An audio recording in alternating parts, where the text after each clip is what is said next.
सरदाराबद्दल मी काय बोलू शकत नाही, बोलू इच्छित नाही, कारण बोलण्याचे ते लायकीचे नाहीयेत. मला देवेंद्र फडणवीसांची मनापासून काळजी वाटते. म्हणजे हे उगाचच कोणाला वरवरचं वाटेल असं नाहीये. एखादा महाराष्ट्रातला माणूस पंतप्रधान पदाचं स्वप्न पाहत असेल तर त्याच्यामध्ये गैर काही नाहीये. मागे मी आपल्याला उदाहरण दिलं होतं की नितीन गडकरींचं नाव तसं घेतलं जात होतं. आता देवेंद्र फडणवीस एक चांगला चेहरा म्हणून सगळ्यांसमोर दिसतोय. नितीन गडकरींना संघाचाही पाठिंबा होता, मात्र त्यावेळेला त्यांना कारण नसताना सगळं बदनाम करण्यात आलं. आता सुद्धा मला असं वाटतं की देवेंद्र फडणवीसांना संघाचा पाठिंबा आहे असं माझ्या कानावर आलं, आणि असा पाठिंबा, संघाचा पाठिंबा असलेला माणूस त्या रेसमध्ये येऊच नये म्हणून हे सगळं कारस्थान चालले की काय. आणि त्याच्यामध्ये शहासेना आणि एसनशी काम करतात की काय, की त्यांची सुपारी घेऊन, कारण त्यांना ती सवय असेल कदाचित, तर ती एक शक्यता नाकारता येत नाही. म्हणून मला मी चेष्टा मस्करी करत नाही, मला देवेंद्र फडणवीसांच्या करिअरची काळजी वाटते. आम्हाला एका नाही, मराठी माणूस पंतप्रधान होत असेल तर त्याच्यात चूक काय. मी तुम्हाला आणखीन एक आठवण सांगतो. नरसिंहराव जेव्हा पंतप्रधान झाले त्याच्या आधी ते रामटेकमधून निवडणूक लढवायचे महाराष्ट्रामधून, परंतु जेव्हा ते पंतप्रधान झाले त्यावेळेला ते खासदार नव्हते. त्यांनी निवडणूक लढवण्याचा निर्णय घेतला आणि ते आंध्र प्रदेशात गेले, नंद्याळ. आणि त्यावेळेला NT रामाराव हे कट्टर काँग्रेस विरोधक हे मुख्यमंत्री होते. त्यांनी भूमिका अशी घेतली की माझ्या आंध्राचा माणूस पहिला प्रथम पंतप्रधान होतोय, मी त्याच्या विरुद्ध लढणार नाही. आणि जर मी विसरलो नसेन तर जवळपास 5.5 लाखाच्या मताधिक्याने नरसिंहराव विजयी झाले होते. जर इतर राज्य, इतर प्रांत त्यांच्या अस्मितेचा अभिमान बाळगत असतील तर महाराष्ट्राने महाराष्ट्राचा अभिमान का बाळगू नये. आणि अशा वेळेला महाराष्ट्राच्या अस्मितेवरती जर का अशा फोडाफोडीने घाला घालण्यात येत असेल तर मग मला असं वाटतं की संपूर्ण महाराष्ट्राने एकवटलं पाहिजे. देवेंद्र फडणवीस जर मुख्यमंत्री आहेतच, त्यांनी आज जाहीर करावं. कारण काय, हे महाराष्ट्राचा कोणी मराठी माणूस पंतप्रधान व्हावा गद्दार सोडून. साहेब, हे जे नवीन विधेयक सरकारनं पाहत आहे, दक्षिणेकडच्या राज्यांची भावना आहे की आमच्यावर अन्याय होतो, उत्तरेची जागा वाढणार आहे, तर महाराष्ट्र या विधेयकाकडे किंवा बघा, एकूणच तुम्ही म्हणताय तोच विषय आहे. कारण गेल्या वेळेला हे विधेयक फेटाळलं गेलं. भारतीय जनता पक्षाकडे 2/3 बहुमत नाही आहे, पण जेवढे खासदार त्यांच्याकडे आहेत त्यातले 2/3 खासदार हे इतर पक्षातनं घेतलेले आहेत. आलं लक्षात. आणि हे विधेयक मंजूर करायला 2/3 बहुमत लागतं, ते नाही आहे. म्हणून मग शिवसेना फोड, तृणमूल फोड, आणखीन काही फोड, आप फोड, हे सगळं फोडाफोडीचं राजकारण सुरू आहे. याबद्दलच मी असं म्हणतोय की नेमकं विधेयक तुम्ही त्याला महिला आरक्षणाचा मुलामा लावण्याची गरज नव्हती. महिला आरक्षण पाहिजेच, ते मी म्हणेन ह्या क्षणापासून व्हायला पाहिजे. आणि आत्ता पहिल्यांदा 550च्या आसपास जे काही खासदार आहेत त्याच्यामध्ये पहिलं महिला आरक्षण लागू करा, आणि मग आपण 800, 850, उद्या 1500, 2000, 5000 खासदार होतील, ते मग त्याची टक्केवारी तशी होईल.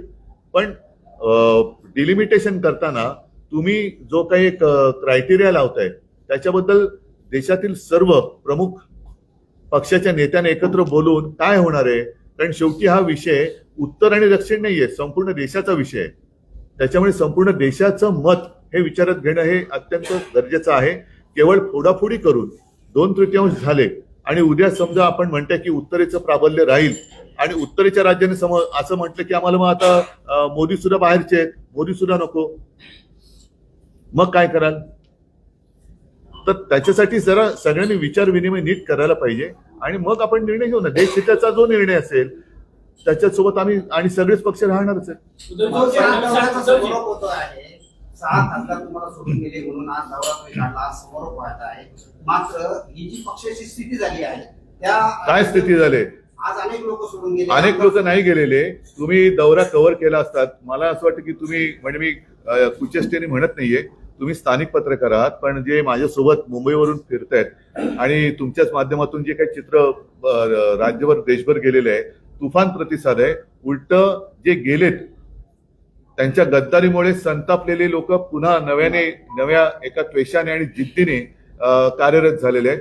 काही त्यांना कंटाळून गेलेली लोक परत आलेली आहेत. काल काही जणांचा प्रवेश झाला, काही मला येऊन भेटले आणि मला म्हणाले की साहेब आम्ही यांना त्रासून गेलो होतो, आम्ही परत आता सक्रिय होतोय. त्याच्यामुळे पक्ष आणि शिवसेना दरवेळेला असा काही कोणी आघात करण्याचा प्रयत्न करतो त्यावेळेला अधिक जोमाने उसळून वरती येते. आणि तुम्ही बघितलं असाल की माझं सरकार पाडलं गद्दारी करून 40 आमदार फोडलेले, त्याच्यानंतरच्या निवडणुकीत नवीन निशाणी जी 15 दिवस आधी फक्त मिळाली होती त्याच्यावरती आणि बाळासाहेबांचा चेहरा हा त्यांनी चोरला होता. त्याच्यामुळे थोडा संभ्रम झाला, कारण त्यांना मी असं म्हणेन हा शब्द करायची कोणाला गैर वाटेल, पण बिनबापाचा पक्ष येतो, बिनबापाचा आहे, त्यांना बाप शोधावा लागतो, बाप बदलावा लागतो. एक दिल्ली एक इकडे एक तिकडे असे त्यांना फोटो वेगळे वेगळे वापरावे लागतात. मी माझ्या वडिलांच्या फोटोच्या आधारावरती नवीन निशाणी घेऊन निवडणूक लढवली आणि 9 खासदार शिवसेनेचे निवडून आले होते. मागे 2 दिवसांपासून तुम्ही ऑपरेशन देवेंद्र म्हणताय, तुम्ही आता सुद्धा म्हणताय त्यांनी जाहीर करावं किंवा त्यांनी मत मांडावं की ते पंतप्रधान पदासाठी तयारी करत आहेत. आता जर का त्यांनी मांडलं की त्यांना तयारी करतायत तर मग तर राहतील का ते पक्षात? त्याच्यामुळे हाच तर धोका आहे, हाच तर धोका आहे. त्यांनी जाहीर करणं म्हणजे आत्ता जाहीर करणं म्हणजे त्यांनी आत्मघात करणं आहे.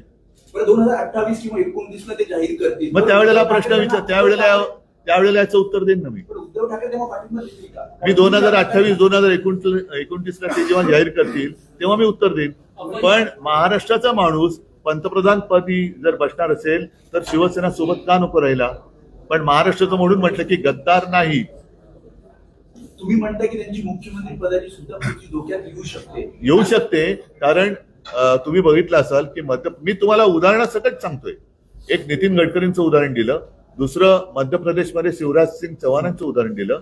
तिकडे परिस्थिती कठीण असताना सुद्धा शिवराज मामा सगळे लोक त्यांना आता यांना जसं भाऊ भाऊ भाऊ चाललेलं आहे तसं शिवराज मामा लोक आपणून म्हणत होते आणि त्यांच्या लोकप्रियतेमुळे मध्य प्रदेश अनपेक्षितपणाने भाजपा जिंकलं.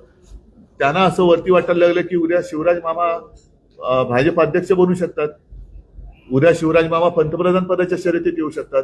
त्याच्यामुळे त्यांना वरती घेतलं आणि आज शिवराज सिंगचं नावही नाहीये. पुढापुढीत यशस्वी होणारे एकनाथ शिंदे पुन्हा एकदा मुख्यमंत्री होतील असं तुम्हाला म्हणायचं का त्या सगळ्यामध्ये?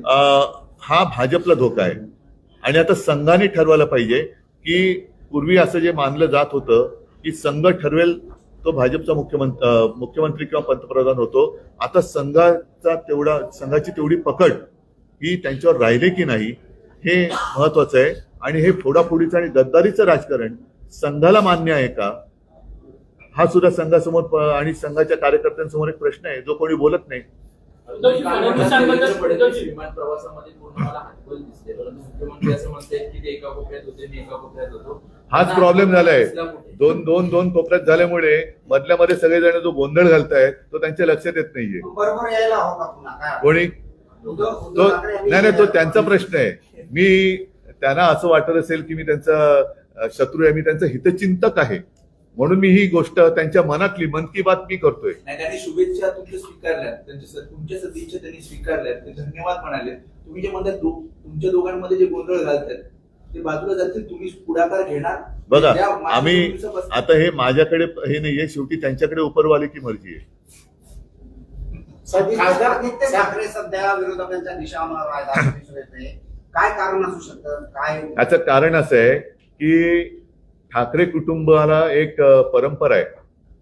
मी मागे माझ्या वर्धापन दिनाच्या निमित्ताने सांगितलं होतं, आमच्या 5-6 पिढ्या या जनतेसमोर आहेत.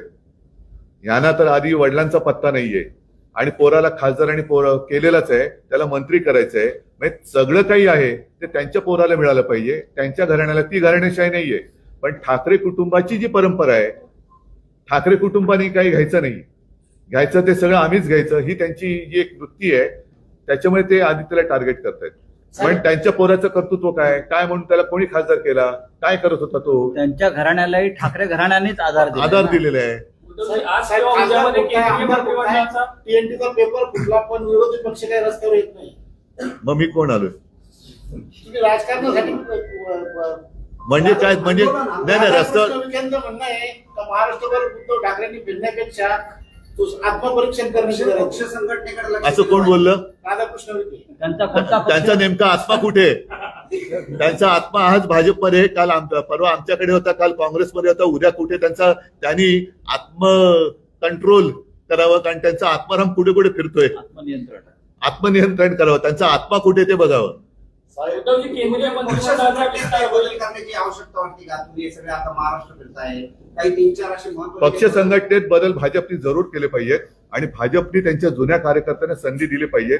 उपऱ्यांना, गद्दारांना डोक्यावर जे जे आतापर्यंत भाजप उभे करण्यासाठी राबले, त्यांनी घरादारावरती निखारे ठेवले, असे भाजपचे कार्यकर्ते आज उपऱ्यांच्या चटया उचलत आहेत. त्याच्यामुळे भाजपनी पक्ष बांधणी, पुनर्बांधणी केली पाहिजे असं माझं ठाम मत आहे. उद्धवजी, केंद्रीय मंत्रिमंडळाचा विस्तार होईल अशी केंद्रीय मंत्रिमंडळाचा विस्तार होईल अशी या काही नाही, म्हणून श्रीकांत शिंदे यांना मी तेच बोललो ना की लायकी नसलं तरी आपलं कार्ट मंत्री झालं पाहिजे, ही शहा सेनेच्या प्रमुखाची इच्छा आहे. त्याच्यामुळे शहा जाणे आणि ते जाणे आणि देवेंद्र जाणे आणि भाजप जाणे. चला, धन्यवाद. महाराष्ट्रातील ताज्या बातम्यांसाठी बघत रहा टाइम्स टुडे 18 न्यूज. सोबतच शेअर करा, सबस्क्राईब करा आणि बेल आयकॉन प्रेस करा.